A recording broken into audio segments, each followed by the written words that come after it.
everyone.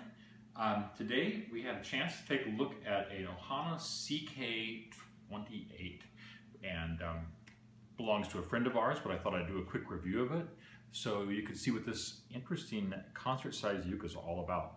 Ohana built this as an interpretation of some of the classic ukes by Nunes, Dias, and Santos from the beginning of ukulele history in Hawaii.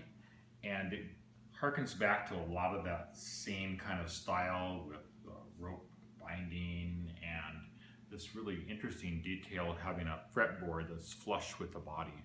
We'll talk about that a little bit more, but before I go on, it seems like a lot of these reviews people talk and talk and talk and you never get to hear what it sounds like until the very end, so I thought I'd mix it up. I'll play a little bit on it so you hear it first and we'll talk a bit more.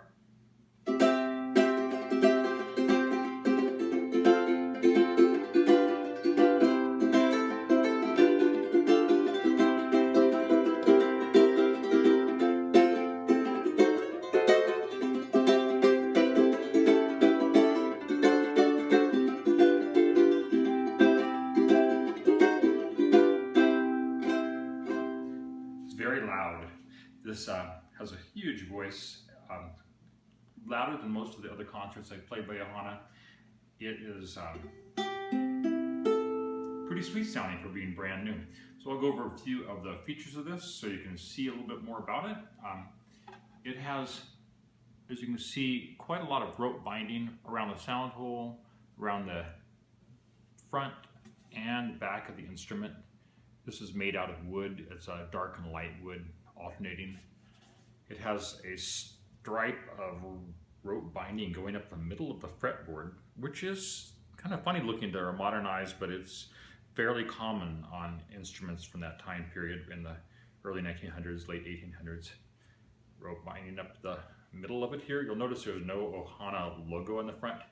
They put that around on the back to try to keep the instrument looking fairly vintage, which is kind of cool. It has friction tuners on it, which some people like, some people don't. They are very lightweight, and they work well if you are accustomed to them. This uke is going to have some Goto UPT tuners put on it for my friend. She's not a fan of friction tuners, and the Gotos will be really nice. If you had this and you really were in love with this instrument, that's certainly an option, as well as peghead tuners. And it's a good enough sounding uke. I think it would probably be worth it to do it if you were interested in playing this thing.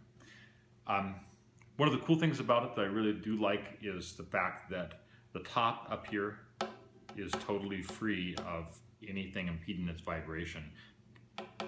Now, it would be great if Ohana, if you're listening to this, came out with another concert model, maybe styled after the CK-38, the Martin, that had the short fingerboard as well, because I think this really is a fantastic way to build a concert that has a really great tone. So that's my plug for coming up with a version of this with a short fingerboard. So I'll play a little bit more so you can hear what it sounds like. All in all, a fantastic sounding instrument. The aesthetics might not be to everybody's liking, but man, the sound is something else.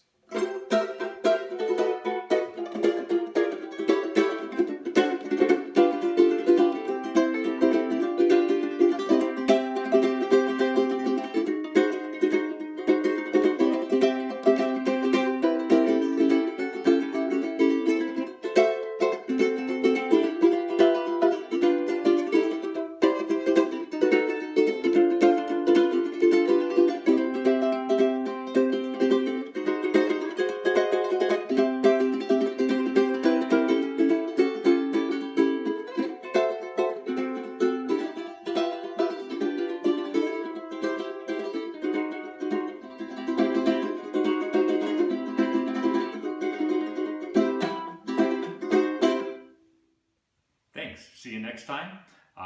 We'll be looking at some other instruments.